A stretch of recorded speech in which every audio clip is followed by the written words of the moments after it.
The snow came down soft over Manhattan that afternoon, but the cold had teeth. At the end of 7th Avenue, behind a row of gleaming boutiques decked in red ribbon and golden bells, a little girl in a coat 2 sizes too small plunged her small gloved hands into a dumpster. Ivy was 7 years old.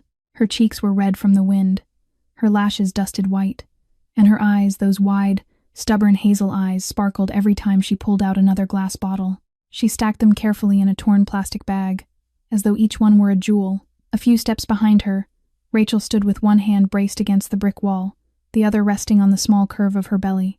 3 months along, the morning sickness had left her pale as paper, and the walk from the laundromat to the recycling depot had drained the last of her strength. But she did not sit down. She would not let Ivy see her sit down. "Mom, look!"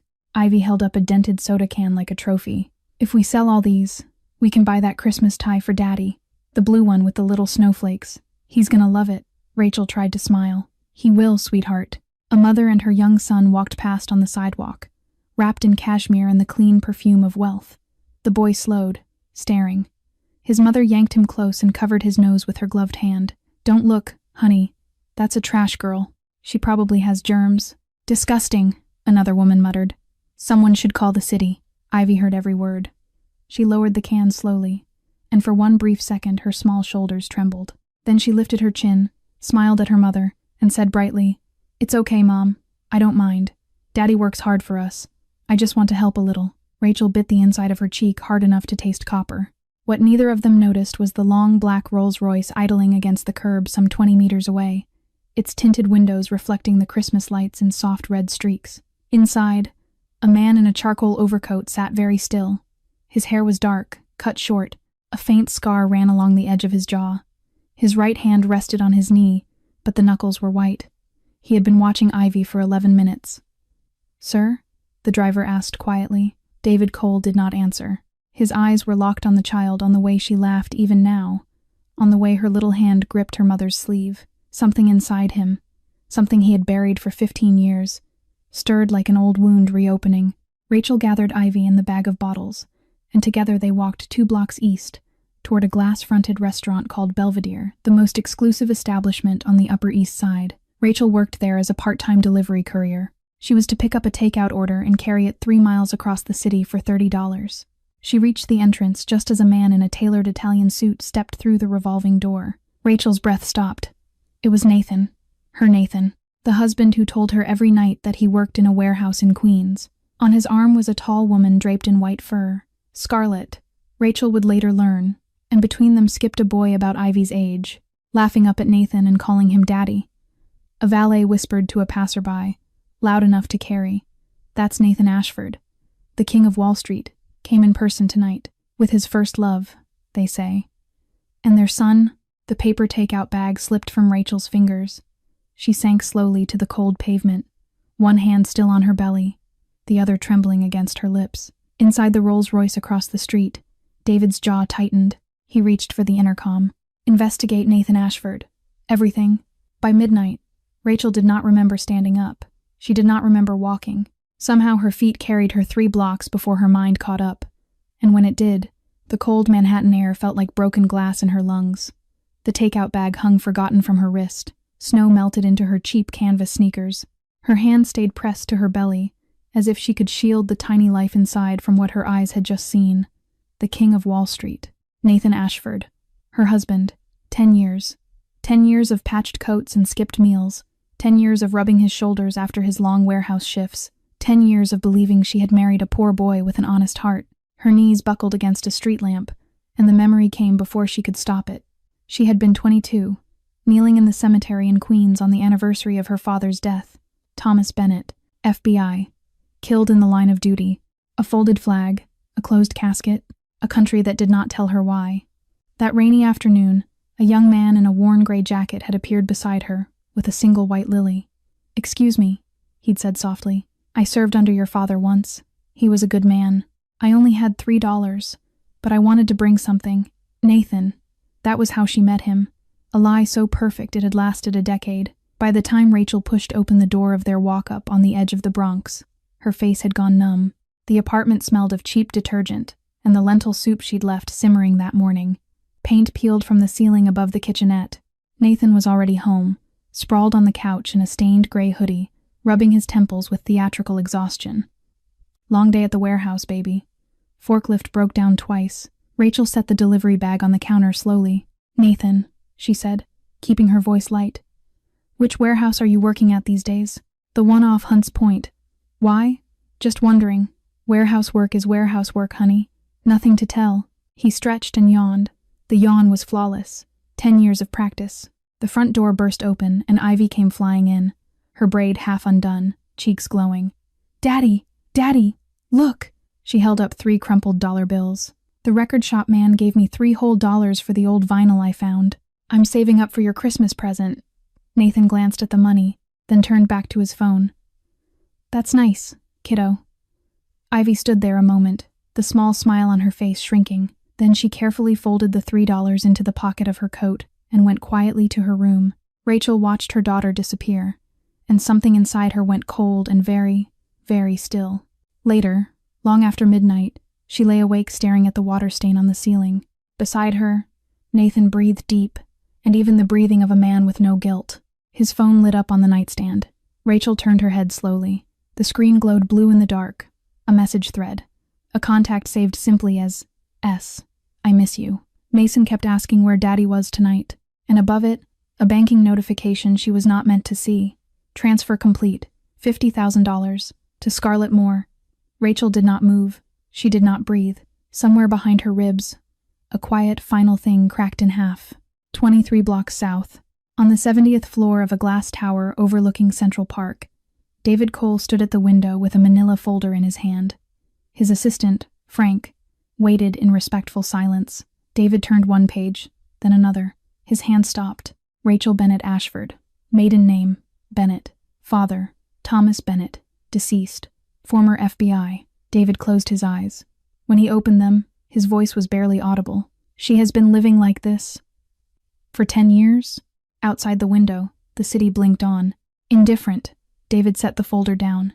His hand, so steady in 1,000 boardrooms and 100 darker places, was shaking. Dawn came gray over the Bronx, but Ivy was already awake. She sat cross-legged on her narrow bed, hair in 2 uneven pigtails she had braided herself, humming a carol under her breath. On her lap lay a folded school flyer. Parent-child winter picnic, Central Park, Friday, 10 a.m. She had circled Friday in red crayon 17 times. Today was Friday. Mom, Ivy called, bouncing toward the kitchen. Daddy said he's coming. He pinky promised last week, remember? He said nothing would make him miss it. Rachel, standing at the sink with her back to the room, did not turn around right away. She had been awake since 4, listening to Nathan snore. Sometime around 5, she had slipped out of bed, opened the closet, and pulled a thick envelope from behind a stack of winter sweaters. Divorce papers, drafted quietly over 6 months at the public library, signed in shaky pen the night before. She had hidden them under her old coat on the top shelf, where Nathan's lazy eyes would never think to look. I remember, sweetheart, Rachel said, turning with a smile stitched carefully onto her face. Eat your toast. Ivy wolfed it down and ran back to her room. From under her pillow she pulled a rolled wad of bills, small ones, crumpled and damp. $200 exactly. She had counted it 11 times the night before. Every coin had been earned from a dumpster, every dollar from a bottle, a cracked vinyl, a bundle of cardboard. She tucked the money deep into the inner pocket of her backpack. Today, after the picnic, she would take her father's hand and walk 3 blocks to the little Hermes boutique on Madison Avenue, just to look through the window, just to dream together about the navy silk tie with the tiny snowflakes. Because dreaming with Daddy, she whispered to herself, is the best part. The public school on the corner of East Tremont was already loud with children when Ivy arrived. She spotted Mason Moore the moment she stepped through the gate. Mason, 8 years old, New Balance sneakers that cost more than Rachel's monthly rent, a designer puffer jacket, a smirk that lived permanently on his face. He stepped in front of her with 3 of his friends flanking him like a small court. Oh look, the trash girl showed up. Mason sniffed the air theatrically. Still smells like a dumpster. The other boys snickered. Hey, trash girl, where's your dad? Oh wait, you don't have one. Is he a garbage collector too? Ivy's cheeks burned. Her small hands curled into fists at her sides. I do have a dad, she said, voice trembling but steady. He promised he's coming today. He's coming to the picnic. You'll see. Sure he is, Mason laughed. Tell him to bring a bath. Ivy walked past them without another word, gripping the strap of her backpack so hard her knuckles whitened. Miles away, on the 34th floor of a mirrored glass tower in Midtown, Nathan Ashford laughed into his phone. "Baby, I told you. I'll be there. Of course I'll be there for Mason." He swiveled in his leather chair, feet on a mahogany desk. "Rachel's kid has her mother. Mason has no one but me. You're the best, Daddy," cooed Scarlett's voice through the speaker. Mason's been so excited. Nathan hung up and buzzed his secretary. "Cancel the Bronx stop. I'm taking the car to Central Park West." Back at the school, the yellow buses were beginning to load. Beyond the chain-link fence, across the narrow side street, a black Rolls-Royce sat parked beneath a bare elm. David Cole stood beside it, long coat buttoned to the throat, cigarette forgotten between his fingers. His eyes were fixed on one child among the hundreds, a small girl in a too-small coat, chin held high against a pack of bullies. He did not blink. He could not. She had Thomas Bennett's eyes. Exactly the same. The cigarette burned down to his knuckles, and David did not feel it. Central Park glittered under a thin coat of new snow. Striped picnic blankets had been spread in a wide arc near the Bethesda fountain, and the air smelled of cocoa and pine smoke. Ivy chose the blanket at the far edge of the circle, the one no other family had claimed. She smoothed its red and white checks flat with trembling hands, then set out 4 paper cups, one for herself, one for her father, 2 extras, because her father always said real men drink twice. Then she sat down and waited. 10 minutes passed, then 20. Other children ran past with their parents, shrieking with laughter, cheeks pink under wool hats. Ivy sat very still in the cold, back straight, hands folded in her lap, eyes fixed on the gated entrance by 72nd Street. Every time a man in a dark coat walked past, her heart jumped. Every time it wasn't him, it sank a little deeper. Finally, at 10:30, the long black town car rolled up and parked near the lamppost. Ivy shot to her feet. "Daddy!" She ran. Her sneakers slipped on the slushy path, but she did not slow. Her whole face lit up the face of a child who had waited 7 Christmases for this one moment. Nathan stepped out of the car. Behind him came Scarlett, fur coat swinging, glossed lips already curving, and sliding out last, Mason grinning like he had just won something. Ivy skidded to a stop 3 feet in front of them, breath puffing white. "Daddy, I saved you the best blanket," and Nathan grabbed her wrist, hard. He pulled her roughly off the path, behind a thick oak where the other parents could not see. "Listen to me very carefully." His voice was a low hiss. "Today I'm here as Mason's father, not yours. You call me Mr. Ashford, nothing else. Do you understand?" Ivy stared up at him. The wind died, the carols playing from the park, speakers faded. Something in her chest went hollow. "But, Daddy," I said, "Mr. Ashford." He let go of her wrist and walked back toward Scarlett, slipping his hand into hers as if he had done it 1,000 times. Because he had, Ivy stood frozen behind the oak tree, her small body trembling, one hand still clutching her backpack. "Look, Daddy," Mason's voice rang out. "That weird girl's over there by herself. Can I go say hi?" Before Nathan could answer, Mason darted across the snow. He circled Ivy once, grinning. Then, fast as a snake, he unzipped her backpack, yanked out the rolled wad of $200, and flung it into the air. Bills fluttered down over the blanket like dirty snow. "Miss Harper!" Mason screamed, clutching his jacket pocket dramatically. "My money! The trash girl stole my money. She took it right out of my pocket."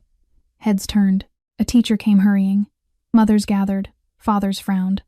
Within seconds, a tight ring of adults had formed around Ivy, their faces twisted with disgust.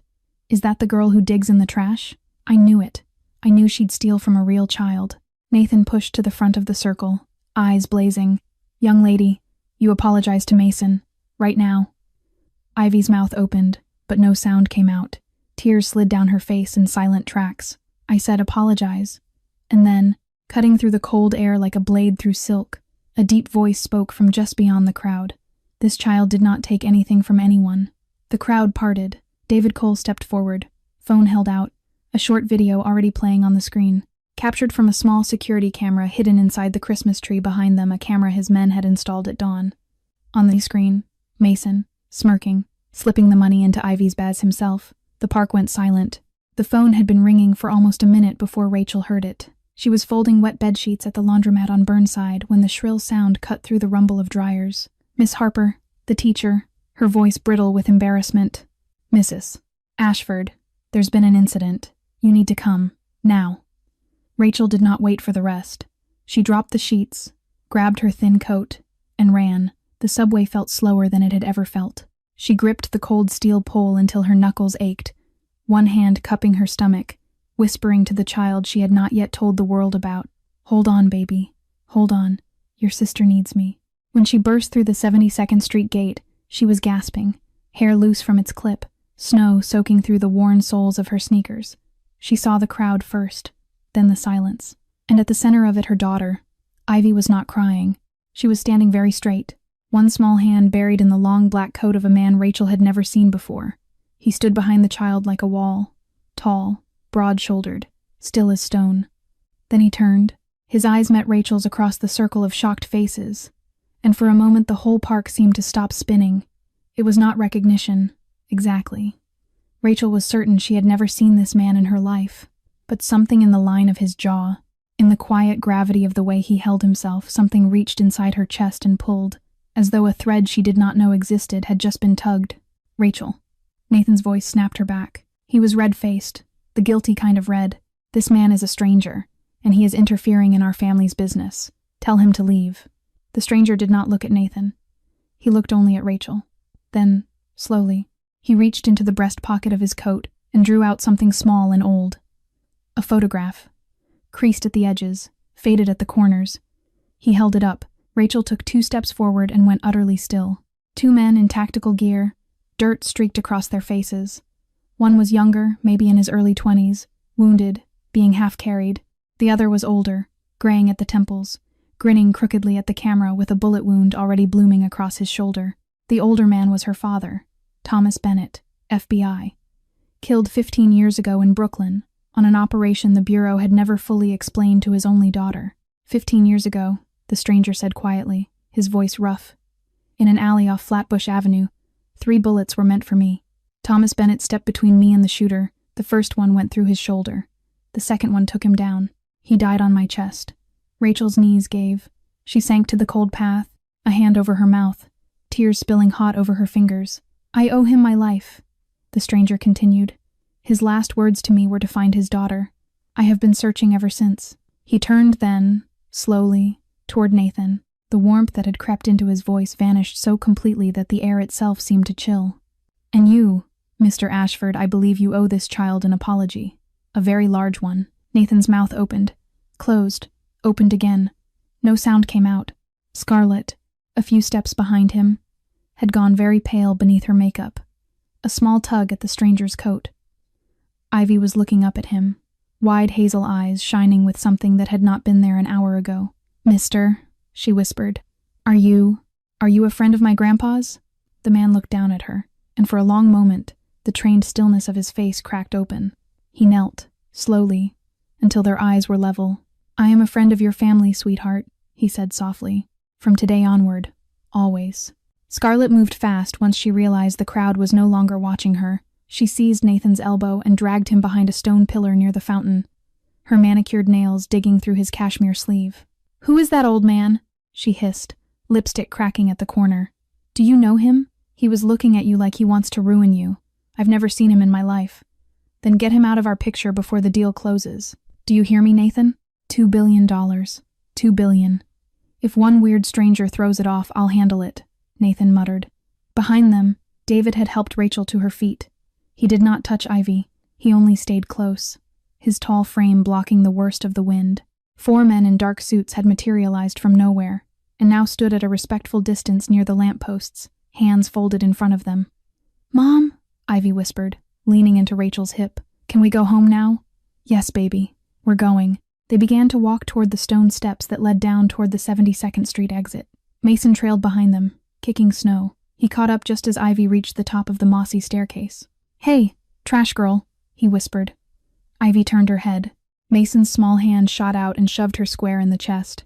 Ivy's sneaker slipped on the wet stone. For one awful second she seemed to hang in the air, arms windmilling, mouth open in a soundless cry, and then she was falling, tumbling down 6 stone steps, her small body folding on each edge before she struck the flagstone landing at the bottom. A wet crack, a scream. Her right leg was bent wrong, too wrong, Blood was already soaking dark through her jeans just below the knee, where the bone had broken through the skin. "Ivy!" Rachel flew down the steps, skidding, falling to her knees beside her daughter. Her hands hovered, afraid to touch, afraid not to. At the top of the steps, Mason clutched his throat. "Daddy," he wheezed loudly, making a show of struggling for air. "Daddy, my asthma, I can't breathe." Nathan was at his side in an instant. "Mason, baby, stay with me, stay with me." He scooped the boy up in both arms. "Rachel, I have to go. The hospital, Mason's attack, you handle Ivy yourself." Rachel lifted her head, her face streaked with tears and her daughter's blood. "Nathan, she is your daughter. She is bleeding out on the stone. Look at her. Look at her." Nathan did not look. He ran. His town car was already idling at the curb. He slid Mason into the back seat, climbed in after him, slammed the door. Drive. Tires spun in the slush. The car vanished down Fifth Avenue. Rachel crouched over Ivy, pressing both hands against the wound. Warm blood seeped through her fingers. She heard herself shouting for help, for anyone, but her voice sounded far away, as though she were underwater. Ivy's eyelids were beginning to flutter. "Mommy, it hurts. I know. My love, I know. Stay with me. Stay." A shadow fell across them. David had come down the steps fast but steady, coat open, his 4 men fanning out behind him. One was already on a cell phone speaking rapid, clipped instructions to a hospital on the Upper East Side. David did not ask permission. He knelt, slid one arm under Ivy's shoulders and the other beneath her broken leg, and lifted her against his chest as gently as if she were made of spun glass. Blood soaked into the lapel of his charcoal coat. He did not seem to notice. "Bentley, now," he said quietly. Ivy's small head lolled against his shoulder. Her lips moved. "Mister, it hurts so much." David walked faster, his jaw clenched. When he answered her, his voice cracked in a way no one in his organization had heard in 15 years.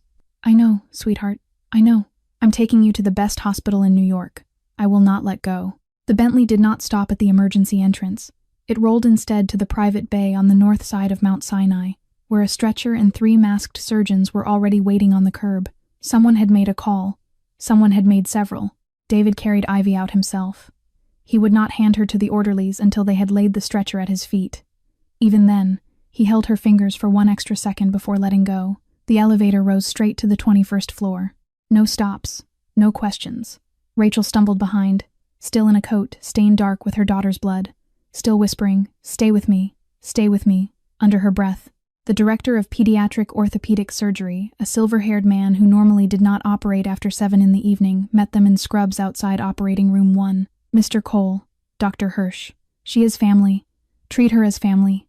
Understood." The double doors swung shut. A red light came on above them. Rachel's legs finally gave out.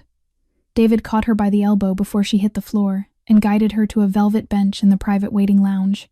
Someone pressed a paper cup of hot water into her hands. She did not remember drinking it. Her voice came out thin and cracked. I don't have insurance. I mean, I do, but not for this. Not for a room like this. Not for Dr. Hirsch. I can't afford any of this. I'll find a way. I swear. I'll pay in installments. I'll work nights." David set his coat over her shoulders. "Mrs. Bennett," he said quietly, and she noticed he did not use the name Ashford. "You do not owe me a single dollar. You never will. It is I who owe your family, more than I can ever repay." Rachel looked up at him. Her lashes were wet. Her mouth trembled. "Who are you?"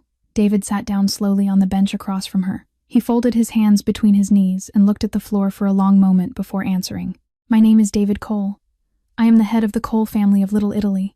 The pause that followed was not one of confusion. Rachel's generation in New York had grown up hearing that name whispered at bus stops and in back rooms.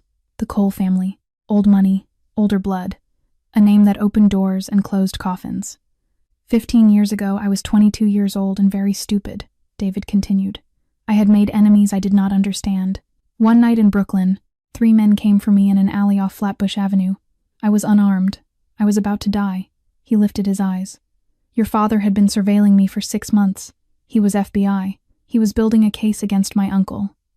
On paper, I was his target. Rachel's hands tightened around the paper cup. He stepped out of his car. He put himself between me and 3 bullets. David's voice had gone very soft. He bled out on a pile of trash bags, holding my collar. His last words were not about the case. They were not about his wife. They were, If there comes a day, protect my daughter, and any child she has, promise me." I promised. I have been trying to keep that promise ever since. Rachel was crying now, silently, the way grown women cry when the grief is too old to make noise. "I searched for you for years," David said. "I could not find you. Nathan Ashford had changed your name on every record, marriage certificate, tax file, lease. You disappeared into his shadow. I only found you last week, when a photograph of a small girl outside a dumpster in Manhattan crossed my desk. I did not know, until I saw her face, that Thomas had a granddaughter." Rachel bent over her knees and wept into her hands. After a long moment, David reached across the space between them. His fingers stopped, hovered, and then settled gently over hers. He did not speak. He only stayed. Ivy opened her eyes to the smell of fresh apples. The room was white and warm and very quiet. A soft light glowed above the headboard.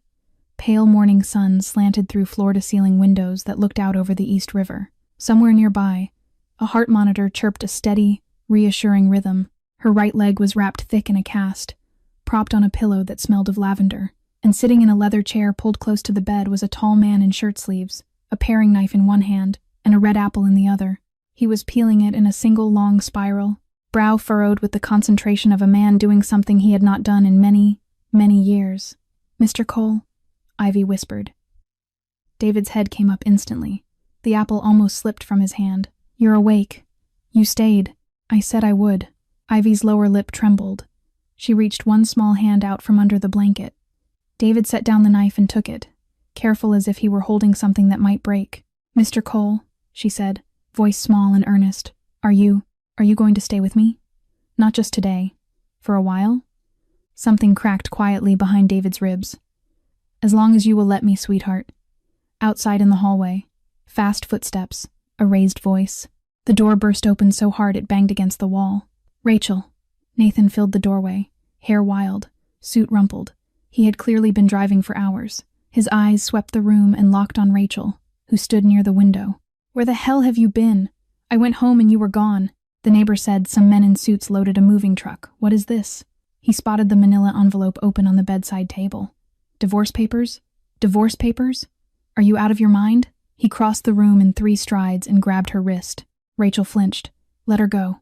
The voice came from behind Nathan, low, even, almost polite. Nathan turned. David had risen from the leather chair. He had not raised his voice. He had not stepped forward. He simply stood, the bedside lamp casting long shadow across the floor behind him. And he looked at Nathan the way a man might look at a stain on a silk cuff. "Let her go," David said again, "or I will teach you personally how a husband is supposed to treat his wife. I do not repeat myself a 3rd time." Nathan opened his mouth to snarl back, and then he saw it. The thing behind David's eyes. It was not anger. Anger was hot. This was cold. This was the calm of a man who had ended arguments permanently before, in places where no one found the body. For the first time in a decade, the King of Wall Street understood he was standing in a room with a deeper predator. Nathan's hand sprang open. He stepped back. Rachel rubbed her wrist, then walked past him to the table. She picked up the divorce papers, smoothed them out, and slid them toward her husband along with a pen. "Sign, Nathan," she said. "I don't want the apartment. I don't want your car. I don't want 1 cent of whatever you have been hiding from me for 10 years. I just want my name back, and my daughter's." Nathan's eyes darted from the papers to David, to Rachel's face. Then, slowly, a red tide climbed up his throat. "No." He seized the papers in both hands. "No." He ripped them once, twice, a 3rd time, shredding them into confetti that fluttered down over the polished floor. "I will never sign this. You are my wife, Rachel. You belong to me. Do you hear me? You belong to me." Ivy whimpered from the bed. The sound seemed to snap Nathan back to himself. He staggered, breathing hard. He looked at his daughter at the cast, at the IV line, at the fear in her eyes, and something like shame crossed his face for half a second. Then it was gone. He turned and walked out, slamming his shoulder into the doorframe hard enough to leave a bruise. In the quiet that followed, Ivy reached again for David's hand. This time she did not let go. 3 days later, the hospital discharged Ivy into David's arms. The Bentley rolled east through Long Island as the winter sun dipped low over the bare trees. Ivy slept with her cheek against Rachel's shoulder, a thin wool blanket tucked around her shoulders. Rachel watched the landscape change from the tangled gray of Queens to the quiet pine country of Suffolk County and felt, for the first time in 10 years, that she was moving towards something instead of away. The Bentley slowed at a pair of tall iron gates. Electric fencing ran along the top, discreet but unmistakable. 2 men in dark wool coats stepped forward, nodded to the driver, and the gates swung inward without a sound. Beyond them stretched a long gravel drive lined with white cedar. At the end of it, set against the slate-gray Atlantic, stood a 3-story colonial house with cream-colored shutters and a wraparound porch hung with pine wreaths. "This is your house?" Rachel whispered. "This is your house, for as long as you want it," David answered. 6 men on the ground at all times, 2 on the water. Dr. Hirsch's colleague lives in the East Guest Cottage and is on call every hour of every day. No one comes through that gate who is not on the list. Ivy does not lift a finger unless she wants to. Rachel could not speak. The front doors were already open when they pulled up. A housekeeper with warm eyes curtsied slightly, then led them through a foyer that smelled of cinnamon and fresh pine, up a wide staircase, and down a hallway papered in soft blue. At the end of the hall, she opened a door. Ivy stirred against Rachel's shoulder, opened her eyes, and went completely still. The room was a dream. A 4-poster bed draped in pale pink canopy silk, shelves lined with brand-new children's books, their spines gleaming, a window seat stacked with lavender cushions and plush bears. In one corner, a dollhouse 3 feet tall, perfect down to the tiny glowing lamps in each room, and on the ceiling dozens of small glass stars that caught the lamplight and shimmered. Ivy's mouth opened. No sound came out. Rachel turned slowly to David. "When?" Her voice shook. "When did you do this? When did you have time?" David did not meet her eyes. He looked at Ivy instead, as a father might look at a daughter he feared he had arrived too late to love. 3 weeks ago, the day my men first confirmed that Thomas Bennett had a grandchild. I did not know if I would ever be allowed near her, but I wanted the room to be ready, case. Rachel pressed her hand to her mouth. Ivy, still in her cast, hopped gingerly forward on her crutches. She moved slowly around the room, touching each thing with reverent fingertips, the canopy silk, the dollhouse chimney, the satin ribbon on a stuffed rabbit. Then she stopped at the vanity. There, in a polished silver frame, stood a photograph of a man in uniform, graying temples, crooked smile, kind, steady eyes. "Mommy," Ivy whispered. "Is that Grandpa?" Rachel crossed the room, looking at David in disbelief. He answered before she asked, "I have carried that photograph for 15 years. Ivy lifted the frame in both small hands and hugged it to her chest. A single tear slipped down her cheek, quiet and shining. That evening, David cooked. He stood in the enormous stainless steel kitchen in rolled-up shirt sleeves, apron tied over his dress shirt, scowling at a pot of bubbling tomato sauce as if it were a rival lieutenant. He knew exactly one recipe, his grandmother's spaghetti pomodoro, and he burned the garlic 3 times. Ivy, on a bar stool with her cast propped on a cushion, laughed so hard she almost fell off. "Mr. Cole, this tastes terrible." "You eat it anyway, young lady," Ivy giggled. A smear of red sauce found her cheek. David set down his fork, leaned across the table, and wiped it away with the edge of his napkin, the gentlest motion Rachel had ever seen from a man that size. Rachel lowered her eyes. Something in her chest, frozen solid for 10 long years, cracked open and let in the first faint light. Monday morning, Midtown Manhattan. The 45th floor of the Ashford Capitol Tower smelled of espresso and polished leather. Nathan strode down the executive corridor in a fresh navy suit, his shoes gleaming, his jaw freshly shaved.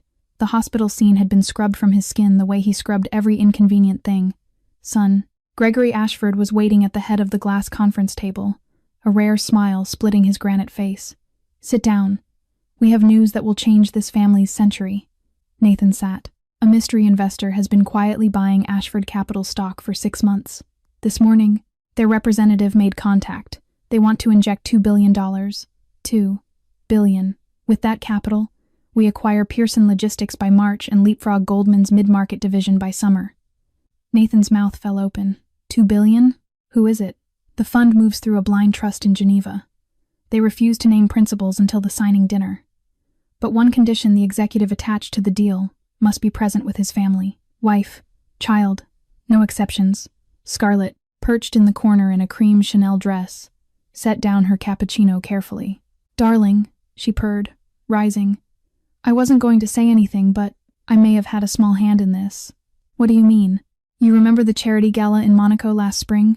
I sat next to a very quiet European gentleman. I told him about Ashford Capital, about you. He said your name twice and wrote it down. I thought it was flirtation. Apparently, it was business. Nathan stared at her, then lurched to his feet and kissed her forehead. You're a miracle. You're my miracle. Gregory Ashford beamed at his son. And the wife and child requirement, well, we all know Rachel was never suited to this kind of room. Scarlett will stand in, Mason as the son. We quietly finalize your new situation in the new year. Understood, Father. Scarlett smiled over the rim of her cup. The smile did not reach her eyes. Inside, she was already choosing which apartment in Tribeca she would burn Rachel's clothing in first. 95 miles east, a fire crackled low in the Hamptons library. Ivy had fallen asleep upstairs an hour earlier, the silver-framed photograph of her grandfather tucked beneath her pillow. Rachel sat on the deep leather couch with her feet tucked under her, a glass of red wine cradled in both hands. Across from her, in the matching chair, David listened. He had asked one question only. Tell me what the past 10 years were like. All of it. I need to know. So Rachel told him. She told him about the 7 job interviews she had aced in her 20s, only to have each offer mysteriously withdrawn within 48 hours. She had not understood at the time. Now she did. Nathan had been calling the hiring managers personally, shutting every door. She told him about the 3 landlords who had thrown them out once in the middle of February because Nathan had secretly stopped paying rent to test whether she would come running home to Mother. She told him about Ivy's birth, public ward, a nurse named Gloria who held her hand because Nathan had told her he was stuck in a warehouse snowstorm in New Jersey. The same night, he was at a suite in the plaza, toasting Mason's first steps. She told him about the week she lived on $2 a day so that Ivy could have 1 hot school lunch. David did not interrupt, but halfway through, his hand around the crystal wine glass began to tighten. The knuckles whitened. Rachel did not notice. She was looking at the fire. A crack. The glass shattered in David's fist. Red wine ran down his wrist, mingled with red from his palm, and dripped onto the Persian rug. Rachel gasped and lunged forward. David, your hand. He did not look down. He was staring at the flames, and his voice, when it came, was barely a breath. Thomas, I am sorry. I came too late. Rachel knelt in front of him. Slowly, she reached out and wrapped both of her small hands around his bloodied one. Not too late, she whispered. You came, David. You came. His eyes closed. Outside, the first flakes of December snow began to fall. By Tuesday afternoon, Scarlett had moved into the Ashford townhouse on East 74th. She arrived like a queen, claiming a throne, 3 moving trucks, 6 luggage handlers, and Mason trailing behind with a remote-controlled helicopter already buzzing down the grand hallway. Nathan had given her the master bedroom keys that morning. Make it yours, baby. She's never coming back. Scarlett wasted no time. She stood in the middle of Rachel's closet with a glass of champagne, wrinkling her nose at the neatly folded cardigans, the patched winter coat, the small wooden box of pressed wildflowers Rachel had collected on the first anniversary of her mother's death. Burn it, Scarlett said to the 2 housemaids. All of it, Madam, the flower box, especially that. They carried everything to the stone courtyard at the back of the house. Scarlett herself poured the lighter fluid. Mason clapped his hands and asked for a marshmallow. The wildflowers curled black and gold in the orange flames. Upstairs, Mason drifted into Ivy's small blue bedroom, the one Nathan had allowed her over the years. He stood a moment looking at the shelf where Ivy kept her most precious possession, a collection of 27 hand-painted tin soldiers, found one by one at flea markets, saved up for with nickels and quarters. Mason swept his arm across the shelf. The little soldiers clattered to the hardwood. He stomped on 3 of them with his new sneakers until the tin crumpled flat. Then he laughed and went to find more marshmallows. What neither Scarlett nor Mason noticed was the housemaid in the hallway, a quiet woman named Delia, who had worked for Rachel for years and had always been paid with kindness rather than salary. Delia's phone was in her apron pocket, recording. That evening, at exactly 8:47, David Cole's encrypted phone chimed in the Hamptons library. He watched the video in silence. Twice. Then he lifted the phone to his ear. Frank. Sir, pull the Scarlett Moore file. The full one. I want her indictment drafted before sunrise, signed by a federal prosecutor before the weekend, and walked into a cell before Christmas Eve. Yes, sir. The Ponzi charges alone use everything. $50 million of stolen retirement savings from working families in Queens and Brooklyn. Senior citizens. Single mothers. She did it for 7 years. I have been holding the evidence since October. I want it to land on her like a building. It will, sir. David ended the call, set the phone down, and closed his eyes for a long moment. When he opened them, his face had softened again, because softer footsteps were padding toward the library door, small, uneven, one of them with the thump of a cast. Ivy peeked around the frame in her cotton nightgown, hair tousled. "Mr. Cole, I can't sleep. My leg keeps thumping." David stood. "Come here, sweetheart." He carried her back upstairs himself, settled her against the pillows, tucked the quilt up to her chin. Then he pulled a fresh copy of Charlotte's Web from the shelf Rachel had mentioned, over dinner, that it was Ivy's favorite, and opened to chapter 1. "Where's Papa going with that axe?" David's voice was a deep, self-conscious rumble. He was not a man who had read aloud to anyone since he was 8 years old in a tenement in Mulberry Street. He did not know what to do with the pig's voice, so he tried a squeak that came out strangled. He attempted the spider's voice and sounded like a diplomat. He growled the goose. Ivy dissolved into helpless giggles. "Mr. Cole, you're the worst storyteller in the whole world." "I am doing my best, young lady. Do the pig again." "No, please." He did the pig again. Out in the dimly lit hallway, Rachel stood very still in the doorway, one hand pressed against the doorframe, the other over her mouth. Silent tears ran down her cheeks, because inside that warm lamplit room, at 9 o'clock on a Tuesday night in December, a little girl was laughing in a bed that did not smell of damp, being read to by a man who did not mind doing a bad pig voice 4 times in a row. And Rachel realized, with a quiet ache that felt almost like mourning, that in 10 years of marriage, this, exactly this, was the one thing she had never been able to give her daughter. Saturday came wrapped in snow. The grand ballroom of the plaza had been transformed into a winter fairy tale. 10,000 white roses, crystal chandeliers dimmed to the glow of candlelight, a 7-tiered strawberry cream cake in the shape of a castle, a string quartet tucked behind silver pine branches, playing carols in minor key. Ivy had never had a birthday party, not a real one. 7 years of grocery store cupcakes and a single candle. Today, she turned 8. David stood at the foot of the grand staircase in a charcoal tuxedo, one hand extended upward. Ivy came down step by careful step in a pale pink ball gown stitched with tiny pearls. A small crystal tiara nestled in her curled hair. Her cast had been swapped that morning for a lighter walking boot the surgeon had come to the Hamptons himself. She walked with a slight limp, and it only made her more regal. "You look like a queen, sweetheart. Mr. Cole, I'm just a girl. Tonight, you are the queen of New York." He tucked her small hand into the crook of his arm and led her through the double doors. The guest list had been hand-selected. Old friends of David's lawyers, judges, a retired police commissioner, 3 Italian grandmothers who had all raised their sons in Little Italy. Not a single paparazzo, not a single business contact. Only people David trusted with the name Thomas Bennett. Rachel waited beside the cake. She wore a simple midnight blue Dior, her mother's pearl earrings, and an almost shy half-smile. She had been to a hair salon that afternoon for the first time in a decade. Ivy ran straight into her arms. "Mommy, look! Look at my crown! I see it, baby! You are so beautiful!" The quartet struck up. Ivy was lifted onto a small stage to blow out her candles. She closed her eyes, whispered her wish Rachel would later learn it was "Please let this feeling last forever," and blew. That was when the double doors banged open. "Where is he?" Nathan's voice, loud, entitled. "Where is the Geneva investor? I was told the family signing dinner was in this ballroom at 7. Scarlett teetered in behind him in a red sequined gown, clutching Mason's wrist. They had dressed for a $2 billion handshake. They had not dressed for this. Scarlett's eyes swept the room, the flowers, the tiara, the cake, and landed on Rachel. Rachel in Dior, Rachel in diamonds, Rachel with her hair swept up and her back straight. Scarlett's jaw came unhinged. Nathan did not notice Scarlett's face. He had already spotted his daughter on the stage and was marching toward her, pushing past startled waiters. "Ivy, come here. We are going home. Now." He seized her small hand. Ivy looked down at the hand wrapped around hers. Then she looked up at Nathan, and with a calm that belonged to a much older child, she peeled his fingers off one by one. "Mr. Ashford," she said clearly, her voice carrying across the hushed ballroom, "this is my party. I did not invite you. Please leave."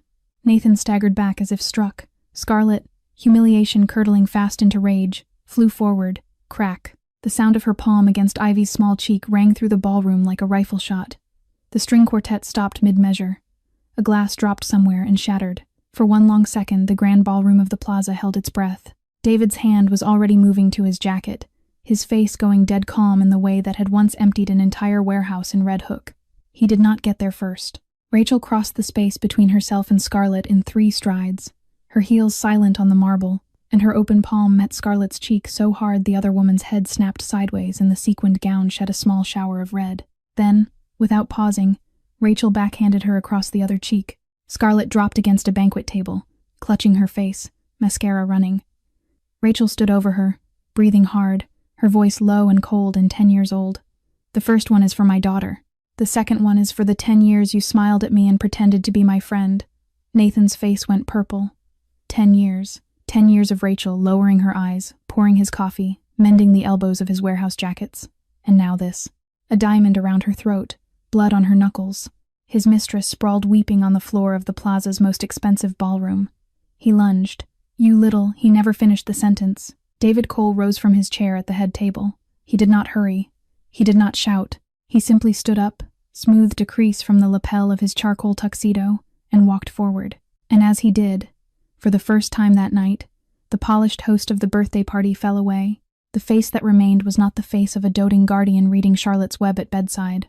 It was the face that, 2 decades earlier, had made grown men in waterfront bars set down their drinks and leave without finishing them. From behind every pillar, from every doorway, from the shadows behind the string quartet, men stepped forward. 12 of them. Black suits, earpieces, still hands folded in front of still bodies. They did not look at the guests. They looked only at Nathan. Nathan froze mid-stride. His extended fist, meant for Rachel's face, hung stupidly in the air. David stopped 3 paces from him. When he spoke, the ballroom was so silent that every word reached the farthest corner. "Nathan Ashford." "Who are? Do not interrupt me." Nathan's mouth shut with a click. "My name is David Cole.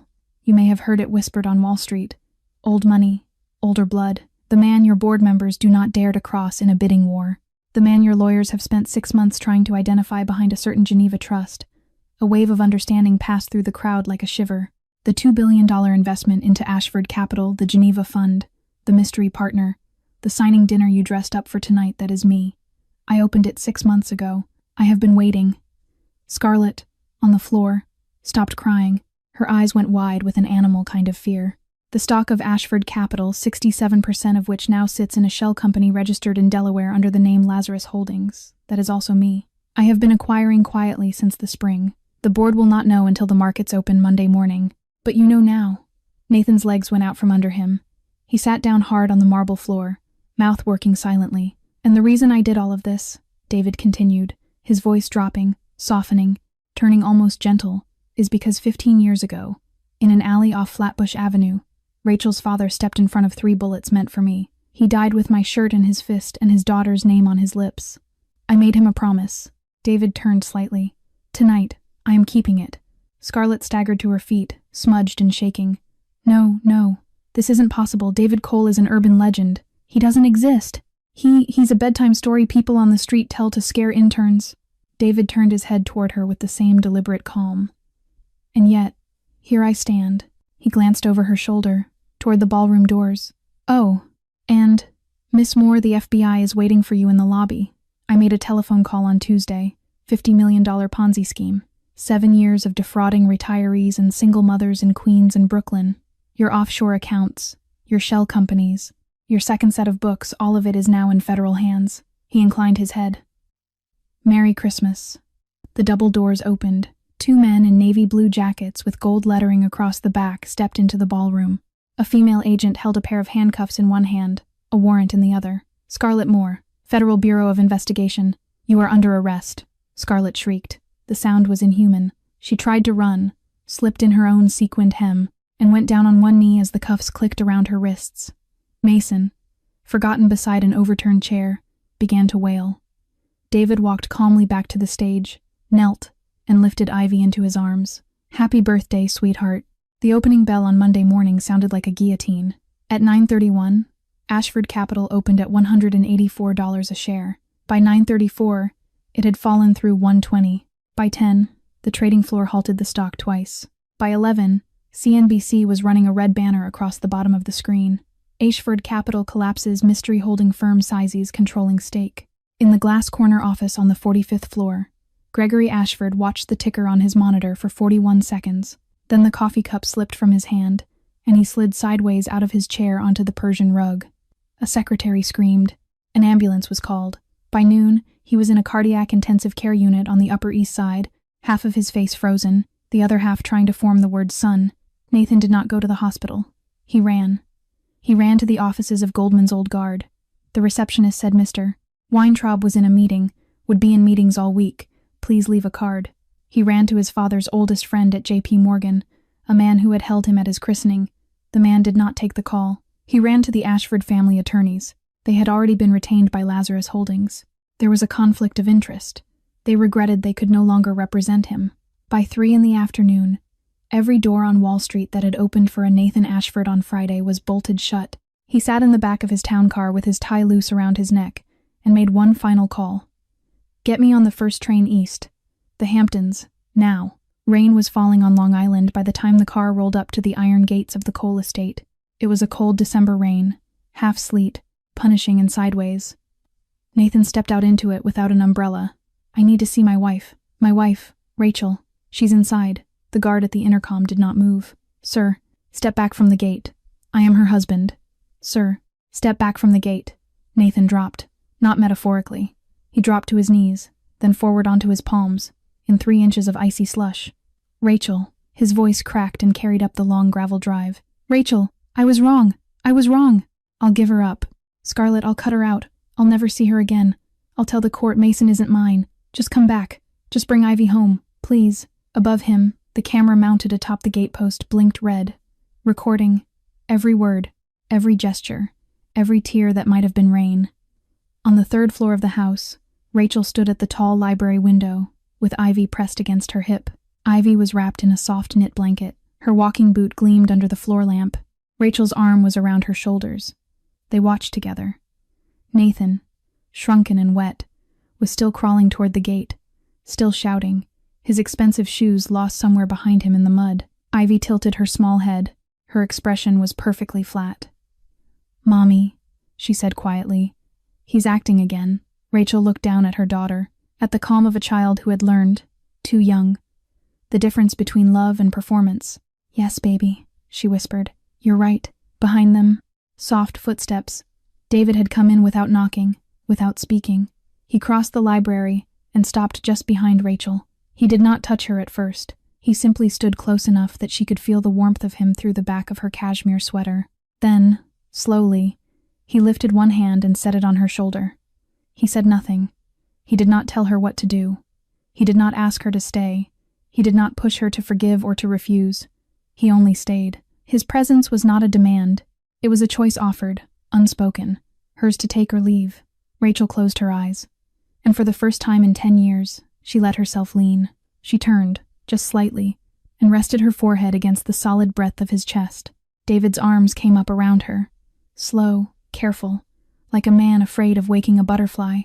Downstairs, beyond the gate, Nathan was still crawling.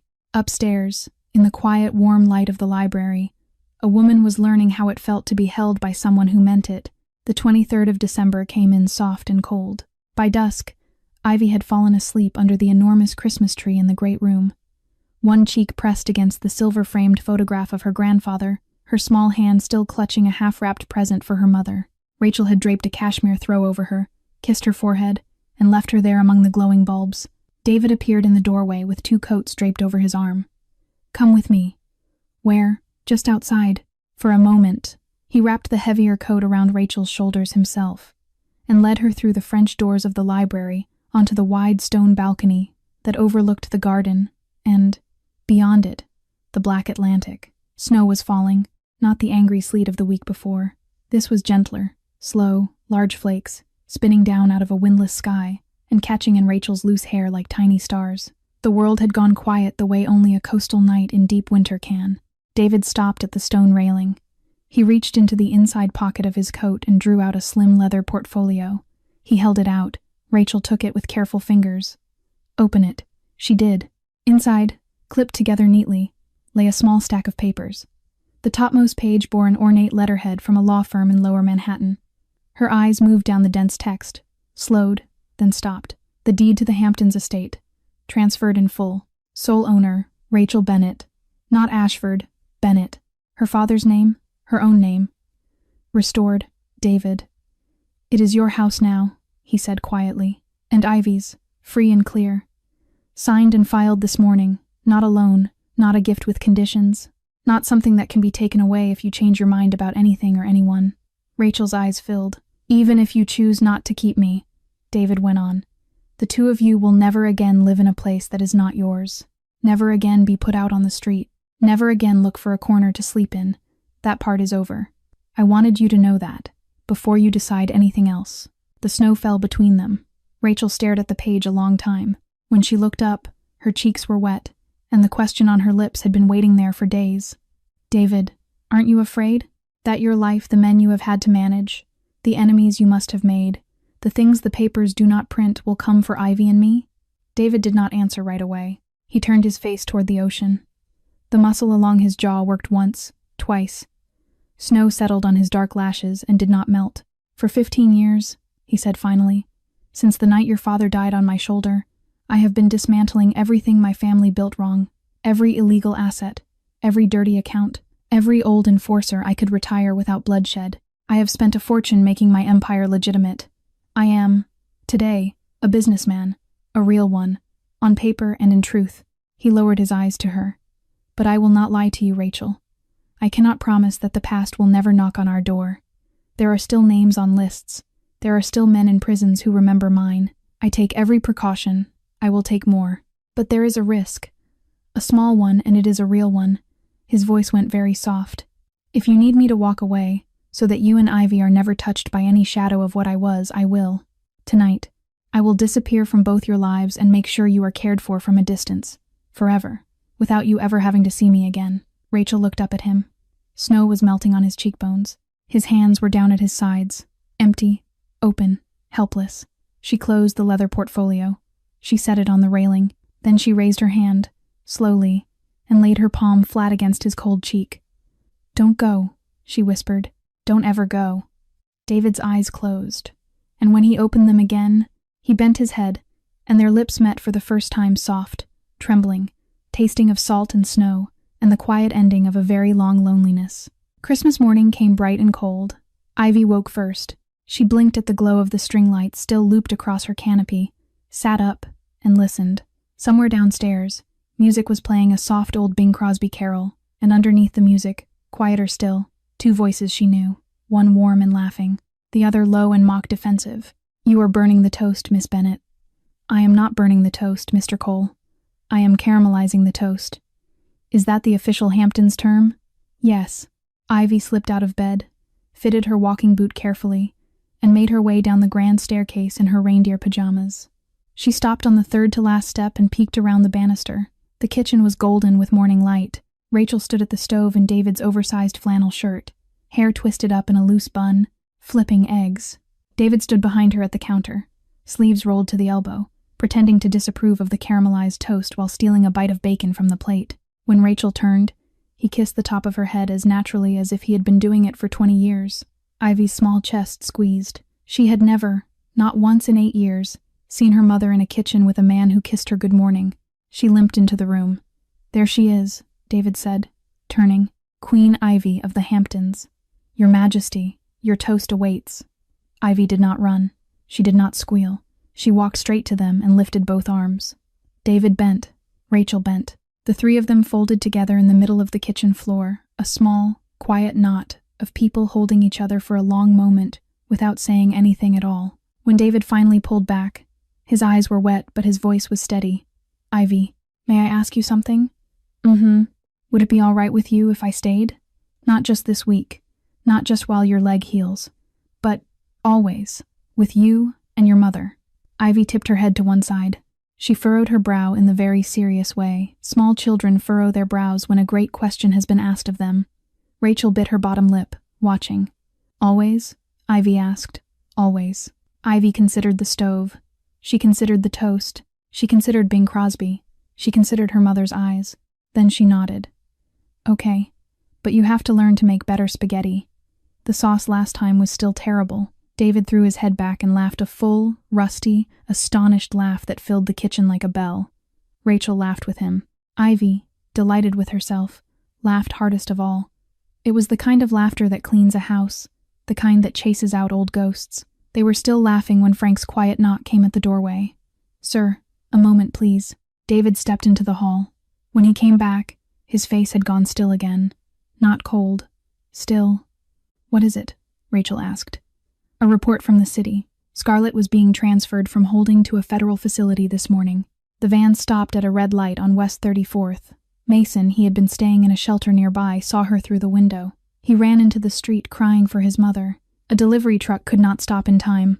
Rachel went pale. "Is he alive?" "Critical. Mount Sinai again.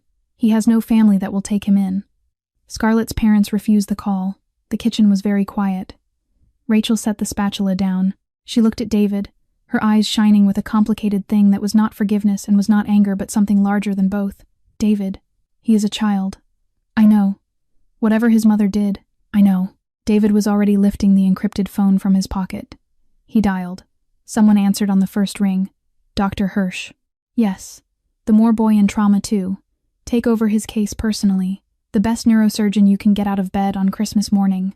I am covering every cent. Private room. Long-term rehabilitation. Whatever he needs. And doctor, my name is not to appear on a single document. Not one. If he ever asks who paid, you tell him it was a stranger who remembered being a boy once." He hung up. Rachel crossed the floor and pressed her forehead against his shoulder. "Thank you," she whispered. "Mercy is not weakness," David said quietly. "My father taught me that, before he forgot it." Ivy, from her stool at the counter, watched them both. And she understood. In the wordless way small children understand enormous things. That love was more than the sweet part. Love was also this choosing kindness for a boy who had never once been kind to her. By 4 in the afternoon, the Hamptons sky had turned the color of old pewter, and a new snow was beginning to fall. The intercom in the kitchen crackled to life. "Sir, he is at the gate again." David set down the ladle he had been using to stir a pot of beef stew. "How long has he been there?" 20 minutes, sir. On his knees. He has not stopped." David walked to the security monitor in the hallway and studied the grainy feed. Rachel came up quietly behind him. The man kneeling in the slush outside the iron gate bore almost no resemblance to Nathan Ashford of Wall Street. His coat was filthy, torn across one sleeve. A week's beard grew unevenly across a face gone gaunt. His hair was plastered to his skull. He had no gloves. His lips were cracked and bleeding. "David," Rachel said softly. "Let him in." David turned his head sharply. "Not for him," she said. "For me. I need to say this to his face. I need it finished. Cleanly." He studied her a long moment. Then he nodded once. "Open the gate," he said into the intercom. "Escort him to the front steps. No further. And, James, you do not leave her side." "Yes, sir." The gate swung inward. Nathan staggered up the long gravel drive, half supported by 2 dark-suited men who walked on either side of him without touching him. By the time he reached the front steps of the house, his legs would not hold him upright. Rachel stepped out onto the porch. She was wearing a simple cream sweater and jeans. Her hair was loose. She was barefoot on the warm stone tile at the threshold. She did not come down the steps. She did not need to. David stood behind her, one hand resting lightly on the small of her back, not holding her up, simply there.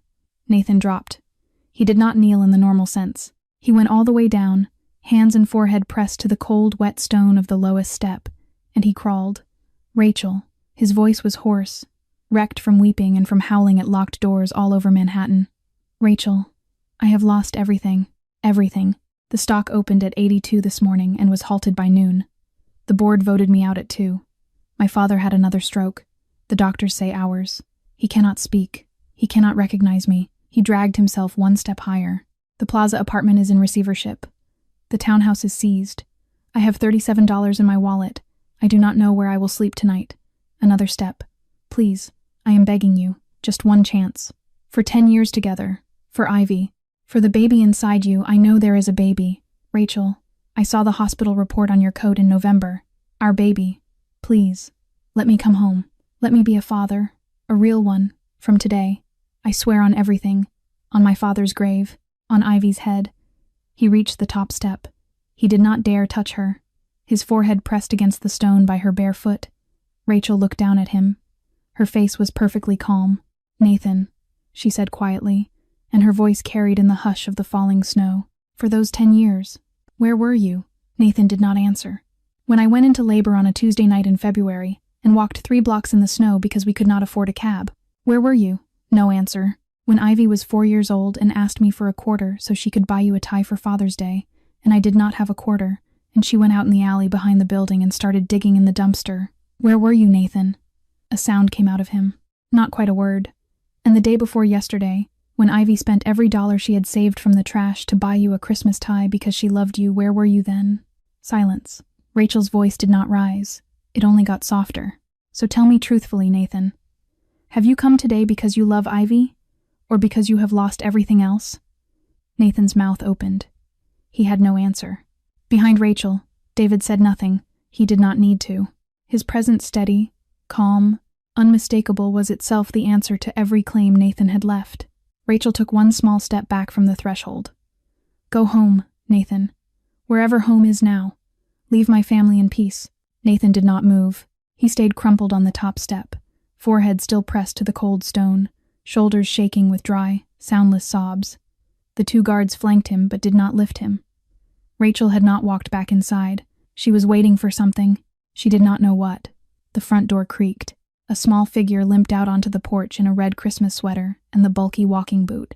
Ivy held something carefully in both hands, a small rectangular box, wrapped in a sheet of faded newspaper, tied with a piece of red yarn that had gone fuzzy from months of handling. She walked past her mother without a word and stopped at the top step, looking down at the man who had been her father, Mr. Ashford. Nathan lifted his head. His eyes were swollen, nearly shut. When he saw her, something in his face broke open all over again. Ivy, baby, I have something for you. She held out the little box. I saved this for you since September. I found the money for it from the bottles I collected. $200. It took me 4 months. I was going to give it to you on Christmas morning, so you would know how much I love you. Nathan's hands shook so badly he could barely grip the box. The newspaper wrapping came away in pieces. Beneath it lay a slim, cream-colored Hermes gift container, the faintest wisp of tissue paper, and nestled inside, a silk tie in deep navy, patterned with tiny white snowflakes. The tie he had glanced at once, years ago, in a boutique window, when Rachel was pregnant with Ivy and he was home pretending to be tired from the warehouse. He had forgotten that afternoon. Ivy had not. A terrible sound came out of Nathan's throat.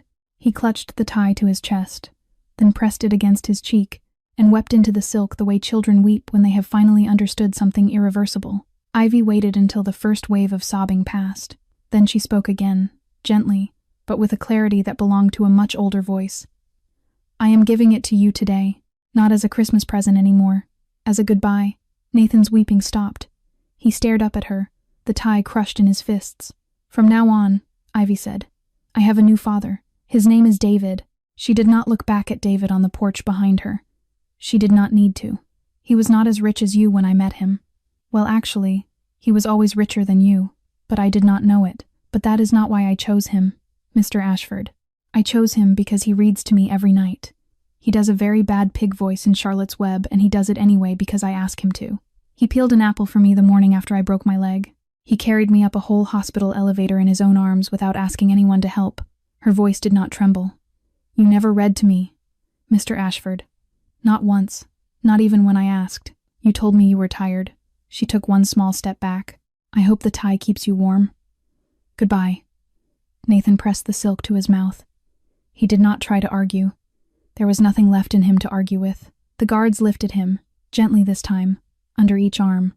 They turned him and began to walk him down the long gravel drive toward the iron gate. He did not look back at the house.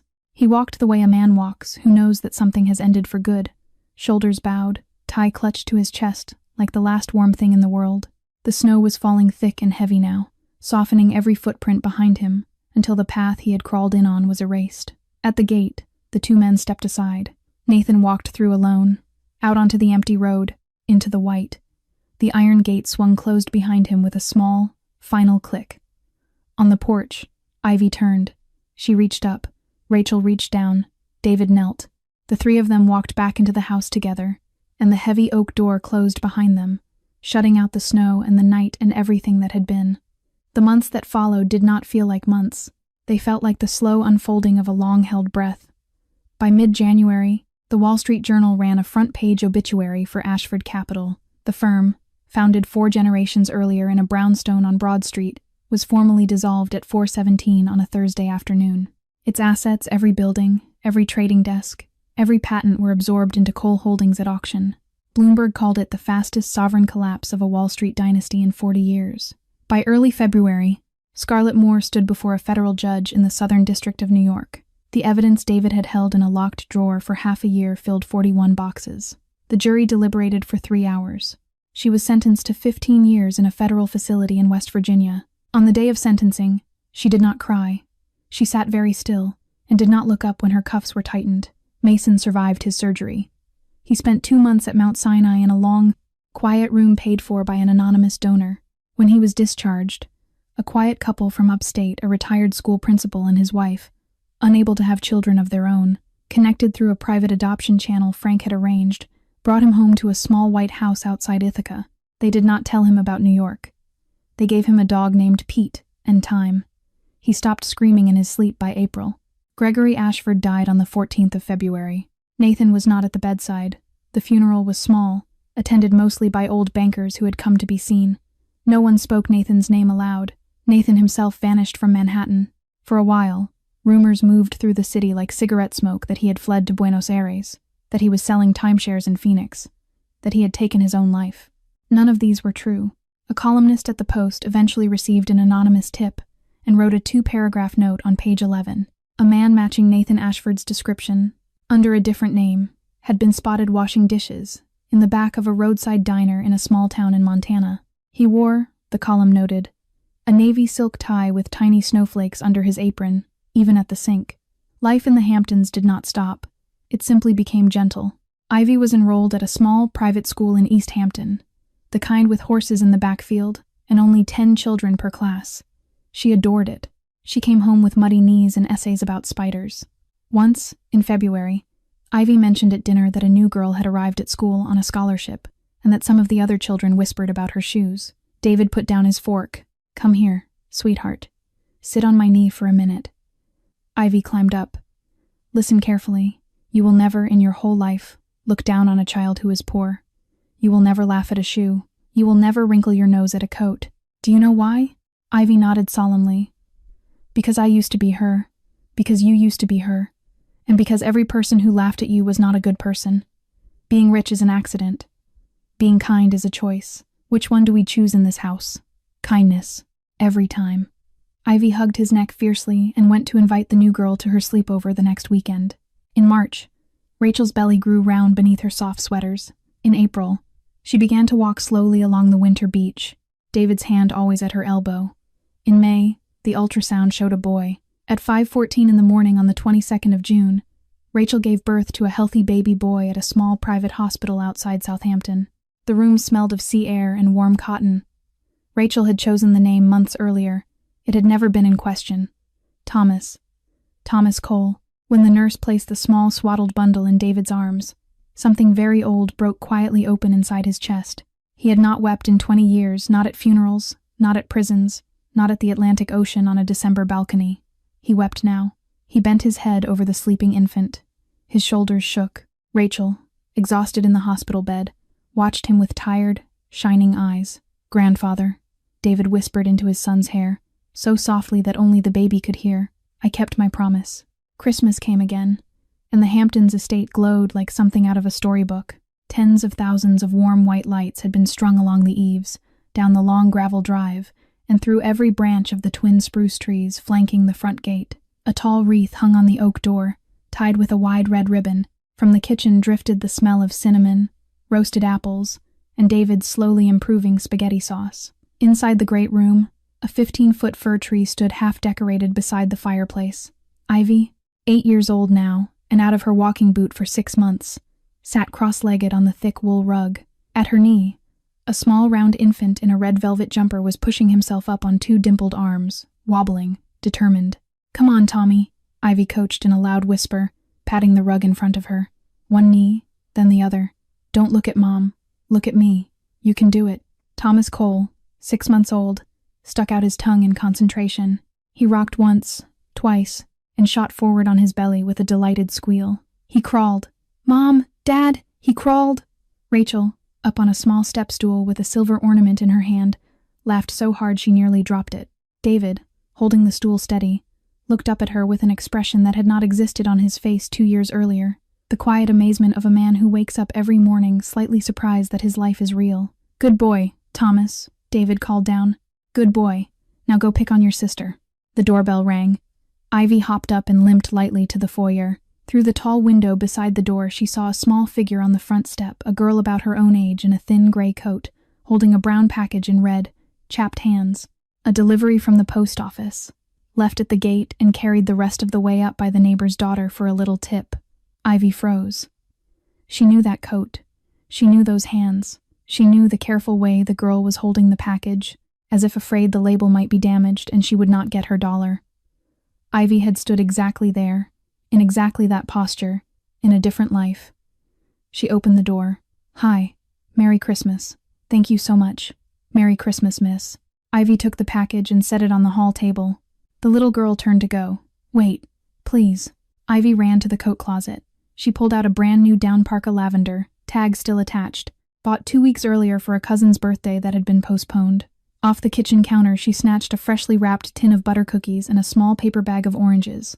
On top, she tucked a candy cane. She ran back to the door. "Here. For you." The little girl's eyes went wide. "Oh no, I can't." "Yes, you can," Ivy said firmly. "It was going to a cousin who is going to get a different one anyway. Please. And the cookies are still warm. Mom made them. Merry Christmas, truly." The girl hesitated, then accepted the bundle with both arms. Her eyes shone. "Merry Christmas, miss. Ivy. My name is Ivy. Sophia. Merry Christmas, Sophia." Sophia ran back down the drive, the purple parka clutched to her chest, turning once at the gate to wave. From the tall window in the great room, Rachel and David had watched every word. Rachel did not wipe her eyes. David did not look away from his daughter. "She remembers," Rachel whispered. "She will always remember." That night, long after Thomas had been tucked into his crib and the carols had faded into a slow fire, Ivy climbed into her canopy bed with a small leather journal her mother had given her for Christmas Eve. She wrote in careful, concentrated second-grade handwriting, "Dear Grandpa Thomas, I wanted to tell you about today. Family is not the people you share blood with. Family is the person who reads to you when it hurts, who holds you when you cry, who never leaves you behind. I have a new family now. I have a new father. His name is David, and he does a very bad pig voice. Merry Christmas, Grandpa. I think you are smiling tonight. I love you, Ivy." She closed the journal. David bent and kissed her forehead. Rachel leaned against his shoulder in the doorway. Outside the tall window, snow was falling softly over the Atlantic. "Dear friends, thank you for staying with this story until the very last snowflake. If there is one thing this journey of Rachel, Ivy, and David leaves behind, it is this. Family is not measured in blood, or in bank accounts, or in the name printed on a marriage certificate. Family is measured in presence, in the one who sits beside the hospital bed, in the one who reads aloud badly because a child asked, in the one who stays when staying is hard. Wealth can be stolen, names can be changed, promises can be broken, but the quiet kindness of showing up, again and again, for the people who need you, is the one thing no one can ever take away. Sometimes, the people we bleed for are not the people who love us, and sometimes, the person who will love us truest walks into our life at the end of our hardest chapter and says, quietly, I am here now. May each of you find that person, and may each of you be that person for someone else. If this story moved your heart, please take a moment to tap the like button, and if you are not yet part of our family, hit subscribe and turn on the notification bell so you never miss a new story. Every share you send to a friend or a loved one helps us keep bringing you heartfelt stories every single day.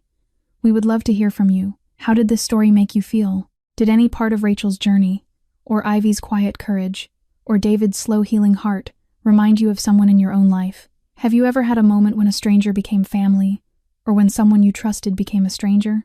Please share your thoughts in the comments below. We read every single one, and your voices mean more to us than you know. From all of us behind this channel, we wish you good health, peaceful days, and a heart full of light. May your home be warm this season. May your loved ones stay close, and may kindness always find its way back to you. Thank you for watching. Take care of yourself, take care of the people around you, and we will see you again very soon in the next story. Goodbye for now, and until we meet again, much love.